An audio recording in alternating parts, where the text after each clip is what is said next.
I'm now going to introduce a dear friend and collaborator, Monique Verdun. Monique is the subject, co-writer, co-producer of the award-winning documentary, My Louisiana Love. Her interdisciplinary work has been included in an assortment of environmentally inspired projects, including the multi-platform performance echo experience Cry You One, as well as the publication of Unfathomable City, a New Orleans Atlas.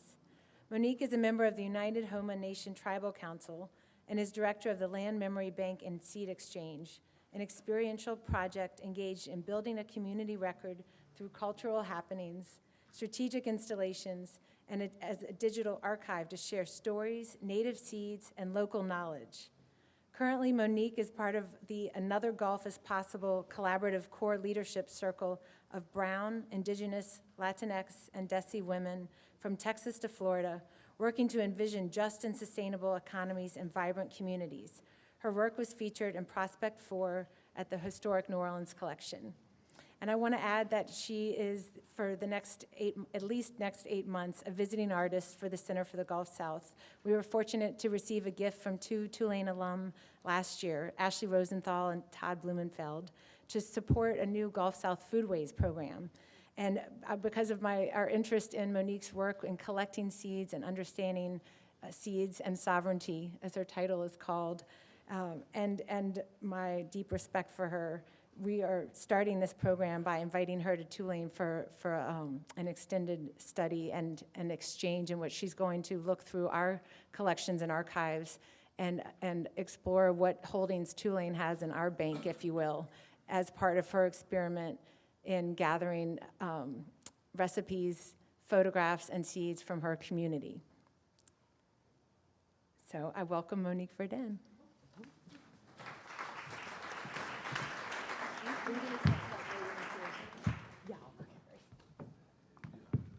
I'm going super low tech today.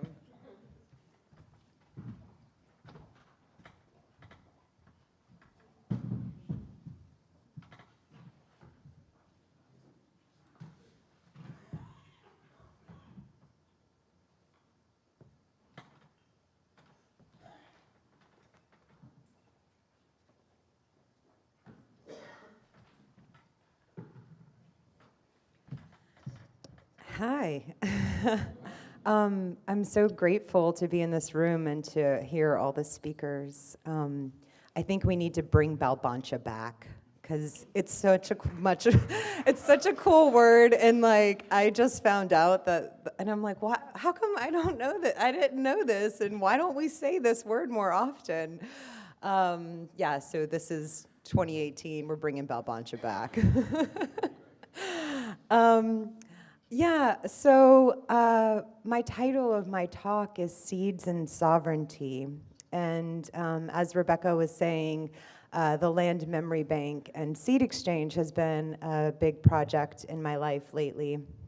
And, you know, I have to acknowledge my, my elders and my teachers, my grandmother specifically. And, you know, in hearing the other speakers speak, it reminded me I've been going through these old family history records. And a great-great-great-grandmother of mine, who's just noted as being an Indian woman, was married to a French man in the 1700s. And they were living way down in Plaquemines Parish. And then the next time they show up, they're in Opelousas. So seeing those roads, and thinking about this place of trade and exchange, and the resources of this place, and how those resources have been exploited. You know, I think that we are experiencing the side effects of an extractive economy, extraction of land, extraction of labor. And we're still very much so living under this extractive economy. Now it's mostly fossil fuels. And as all of you may know, we're losing land at one of the fastest rates in the world because of many things. The leveeing of the Mississippi River, of course, cutting off our life force to our wetlands, But also, there have been thousands of miles of canals that have been dredged through our wetlands for oil and gas extraction and pipeline infrastructure. We've also, the science proves when you pull something out of the earth, you can have these faults. So subsidence also not only from not getting the renourishment of the sediments, but also because we're pulling out, that there is this sinking that's happening. And then, rising sea levels, that's real. So, my grandmother was born in 1915 in Ponashan, which you'll hear more about later today. But in the 40s, in the 40s, my grandparents migrated to St. Bernard Parish, which if you think of Louisiana as the boot-shaped state, I'm in the big toe. Or that's where St. Bernard Parish is. It's where I was born. And the Homa, the historic Homa were found north of the Baton Rouge, where the Red River and the Mississippi meet. Today, we know that place as Angola, which is the largest, one of the, if not the largest penitentiary in the United States, is on those sacred high grounds where Homa people once lived. And because of French and Spanish alliances, the historical Homa get pushed around. There is this creolization that was happening not only with, those who colonizers and settlers who were coming in, but also between mixed bands. Bands were mixing, right? And similarly to the Seminole going into the Everglades for, escaping the Trail of Tears, that's what the Homa did. And so they end up at these ends of the bayous. And Homa, of course, meaning red in that Mobilian jargon that was spoken here in this territory. So, the Homa are a mixed band, the Biloxi, Chitimacha, Choctaw, Homa, those names that we don't know or that we're saying wrong. I'm sometimes like, are we saying that right? I wonder what it really sounded like, So my grandmother, though, when they moved to St. Bernard Parish in the 40s, because of land rights, right, the Homa get pushed off of the high ground, even in Homa. It's funny, I travel sometimes and people are like, oh, even in New Orleans, I don't have to travel very far. They're like, Homa? That's a people? I thought it was just a place. They have to be like, well, actually, they kicked us out of town and then named it after us. So my grandparents, because if you had a last name of a Verdun or a Dardar or a Otar or a Nakin or a Billo, and lived down the bayou in Terrebonne Lafourche Parish in the Yakni Shido, they knew that you were of Indian descent. You were Les Sauvages, right? So there was a lot of oppression there. My father's generation were not allowed to go to public schools. So they moved to St. Bernard Parish. And that migration to St. Bernard Parish from Terrebonne Lafourche, South Louisiana people are all kind of brown. And so there wasn't a whole lot of questions. They were able to go to public schools. They were able to vote for the first time. They were able to get land and buy it and plant on it. And so I was born on a little piece of land in eastern St. Bernard Parish next to one of the oldest cemeteries in the territory. And it's a little piece of bottomland, hardwood forest that's there. And there's a bayou, which you would think is a ditch, that runs in my front yard. And it's called the Bayou Terrebonne. Terrebonne because when, Iberville and Bienville were first coming into the territory, they found buffalo down Bayou Terrebonne. And so I think that that's one thing, this erasure, it's not only been an erasure of a history, but it's an erasure of like the actual real things that used to be here. That bare fat used to be, what was used and what was traded and what was of value. Now we don't really, I have never seen a bear in the wild in Louisiana. I know that they're there, which is great because there's been this, coming back of that species, but so many species have been lost. And so I brought with me today a couple of different seeds that I'm learning. We're all constantly learning, and I'm learning about the plants still. So I don't consider myself an expert. I'm definitely just a student. But the plants have been teaching me a lot. And really, I recognize now that all these plants that you see in the sidewalks as weeds are actually medicine, which kind of blows me away. Again, this erasure that we now associate medicine as being a weed that we want to put Roundup on that's going to maybe give us cancer. And I also think that so much has changed so quickly. We're talking about this 300-year, time of New Orleans, Balbancha being, called New Orleans. But that so much is changing so quickly, and especially during these times, the land is changing so rapidly. And so I have these prairie seeds here with me because the bison, they brought with them the prairie. And so in St. Bernard Parish, you can still find old prairie. And I don't have with me today gamma grass, which is the ancestor of corn. And so, it's like, whoa, okay, ancestor of corn, prairies, bison moving across the continent to share these seeds, and also people in the southern parts of Bayou Pointe-aux-Chenes, you will find cactus there. And I learned just recently that the reason why you find cactus there is because people were migrating way out west to pick that fruit and brought it back. And my cousin, who's grown up down the bayou his whole life, when I shared that with him, he was like, wow, I always wondered why we had cactus at the end of the bayou, but you don't see cactus further up at different other places where there aren't indigenous settlements. So yeah, that's one thing. Also, this the fact that we have medicine all around us, and as Jeffrey was saying, and I'll have all of these seeds out. So I've put in this installation at this beautiful tree where we're going to be near where we're going to be having lunch. So all of these seeds and plants and stuff will be out if you want to take a closer look. But this is sassafras, so filet, right?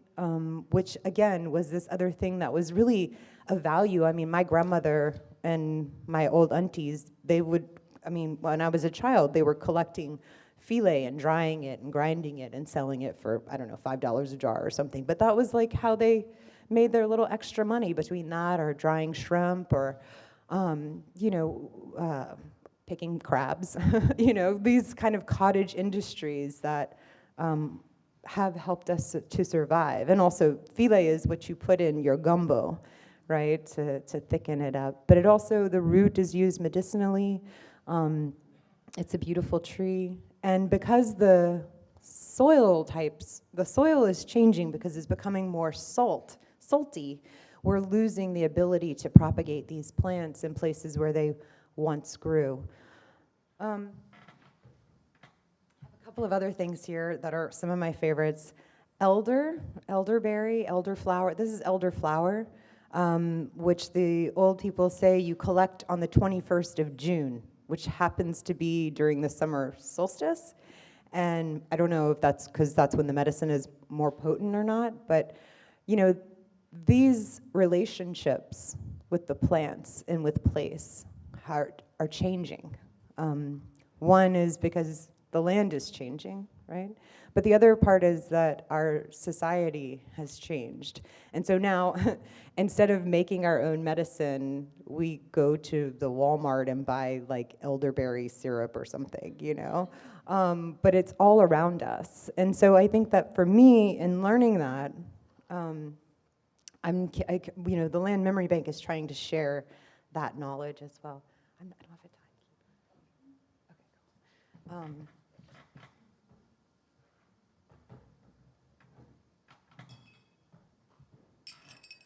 So this is one of my favorites. It's called coral bean, also known as mamu, and they use this plant in South Central and the southern part of the United States. In Mexico, they use it for rat poison, but Cajuns and indigenous people use it for medicine too. But you can only have like 3 seeds, and you boil it, and it's really great for a cough. And then sumac we have as well, which is another fruit vine, what one would call a weed. So the Land Memory Bank is, as I was saying, we're trying to propagate and share these plants. We're also trying to educate our young people because they specifically have so little ability and knowledge of being able to identify plants. They don't know poison ivy from a dandelion weed, you know? So that's one part of sharing the knowledge. But then also we recognize that there are so many people who have so much wisdom that has been given to them orally, or it's stored within their DNA. I find that, you know, those who are seeking to reconnect and reclaim these old ways that can be used in current times, that they're out there. So another part is that we're, you know, actively trying to build this bank, this living bank that would be community uploading their history, as opposed to having outsiders always come in to kind of study us and write a report and, you know, publish some journal that we never see, but to really have some place, to have a home. So I describe the Land Memory Bank as being a baby that's trying to get control of its head, because it's been out there in the world for a little while, but it's just, there's all these big pieces, and I think we've got the propagation and the sharing of mostly pollinator seeds, not so much medicine, but we're trying to do more of that. Recently, there's a Houma woman by the name of Dr. Tammy Greer. She teaches at the University of Southern Mississippi. And years ago, she started a medicine wheel garden on her property, or on the school property up there in Hattiesburg. And so in St. Bernard Parish, there's the Los Isleños Fiesta, which the Isleños came over during Spanish occupation and settled in this eastern part of St. Bernard on the Bayou Terrebonne. And so we build these traditional structures out of palmetto and willow, which were used historically. We don't do this, but I'm wanting to learn how to make bousselage. So bousselage is a mud and moss mixture that's used like insulation. So a lot of the old houses, you'll find the mud and moss mixed inside of the walls. And then reed cane they would cover. So the indigenous people, they would kind of build their structures, and then they would put this bousselage in, and then they would kind of finish it with a river cane. So yeah, we've been building these structures, but I want to learn how to make a mud stove. So they make these, you know, historically there were these ovens that were made out of mud. And we put in a medicine garden last year. Tammy was like, oh, look, this is perfect, where we had built our old structure. It was like a perfect circle. And so we just started pulling plants out of the woods, really, elder, and then put in a couple of other things. And it's amazing this year. It's, you know, booming, and we're wanting to put in other smaller gardens across the territory. So we have some property. The United Houma Nation has property, an old school in Montague. So at the southern end of the bayou, and there's a couple of other sites. So, okay. So we're trying to continue to propagate and to teach our children. And also there's a small little coastal forest where we're trying to put in these native fruit trees. You know, what happened, this extractive economy, right? First, all the big trees were cut down. I've read journals where they start to identify, like, you know, in Lafitte, they're just identifying this grove of cypress that are just massive. And I have to remind people sometimes when I'm showing them these ghost forests in Pontchartrain, or showing them at the Bayou Bienvenue triangle, and like, oh, look at these dead trees, you know, but to also remind them that we should have 1,000-year-old forests that surround us, and we don't. That our ancestors, the people before us, didn't say, hey, let's just save one block. Like, no, you can find a 1,000-year-old tree every here and again in the Atchafalaya, but those are usually hollow, right? Because they weren't the valuable ones. But also in my backyard in St. Bernard Parish, there is an oak tree that is probably 500 years old. And it blows my mind to think that that tree started growing when, like, Christopher Columbus started to come across the ocean. And what history that living thing has. And also that they're sucking so much water, and that as the salt water gets closer and closer to those roots, what will happen to those old trees? Yeah, I wonder. what 300 years from now Balbancha will be. I know that the nature is quite resilient if you let it do what it wants to do. But we have, where plantations once sat, petrochemical plants and prisons now sit. That is the reality along the banks of the Mississippi River. That colonization has left a mark that is also now tied to this kind of corporate extractive economy. And we have to recognize that you can't just keep taking, that we have to respect that the nature has its own rights, and we need to live within them. And if we respect that, then we will be blessed in return. So, thank you.